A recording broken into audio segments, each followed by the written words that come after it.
మనకి ముగ్గురు రాజ్యసభ సభ్యులు కాబోతున్నారు. కృష్ణయ్య బీజేపీ నుంచి, సానా సతీష్ బేదమస్తానరావు తెలుగుదేశం నుండి, మోపిదేవి వెంకటరమణ బేదమస్తానరావు ఇదివరకు వైసీపీ నుండి రావటం, కృష్ణయ్య కూడా వైసీపీ నుండి రావడం, అలా ముగ్గురు రాజీనామాలతో 3 ఇప్పుడు కూటమి వశమైనాయి. అందులో సానా సతీష్ గురించి రాస్తూ ఈనాడు ఒక కథనాన్ని ప్రొజెక్ట్ చేసింది. సిబిఐ ఈడీ తన మీద కేసు నమోదు చేసినట్టు సతీష్ తన అఫిడవిట్లో వెల్లడించారు. అయితే 2017లో కేసు నమోదు చేసినప్పుడు సాక్షిగా పేర్కొని తర్వాత 2020లో అదే కేసులో తన నిందితుడిగా సిబిఐ చేర్చిందని పేర్కొన్నారు. ఈ కేసు ఎఫ్ఐఆర్ని క్వాష్ చేయాలని తాను సుప్రీంకోర్టులో స్పెషల్ పిటిషన్ సమర్పించినట్టు వెల్లడించారు. సిబిఐ కేసులో తన నిందితుడిగా చూపిస్తే ఇప్పటివరకు ఎలాంటి ఛార్జ్షీటు దాఖలు చేయలేదని చెప్పుకొచ్చారు. 2013-14 ఆర్థిక సంవత్సరంలో తాను డైరెక్టర్గా ఉన్న కంపెనీ ఆదాయ పన్ను రిటర్న్ దాఖలు చేయనందుకు ఆర్థిక నేరాల ప్రత్యేక న్యాయస్థానం 5,000 జరిమానా, ఏడాది పాటు కఠిన కారాగార శిక్ష విధించినట్టు వివరించారు. అయితే దీని మీద తెలంగాణ హైకోర్టును ఆశ్రయించారని, ప్రస్తుతం ఇది కోర్టు పరిధిలో ఉందని చెప్పారు. ఇది బేసిక్గా అయితే సానా సతీష్ది వాస్తవంగా తెలుగుదేశం వాళ్ళకు కూడా చాలామందికి తెలియదు.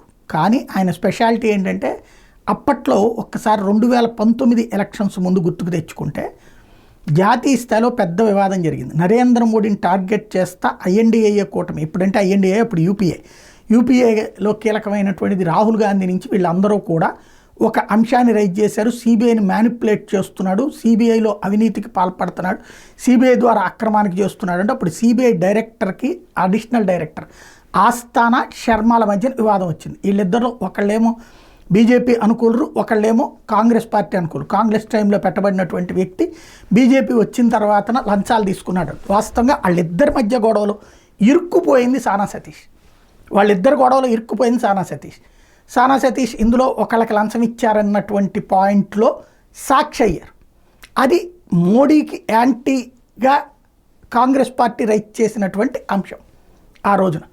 అయితే ఆ తర్వాతన ఆ సిబిఐలో ఇద్దరిని తీసేసి అప్పట్లో సిబిఐ డైరెక్టర్గా నాగేశ్వరరావుని పెట్టారు. ఆ తర్వాత నెక్స్ట్ ఫాలోఅప్లో వచ్చినటువంటిది.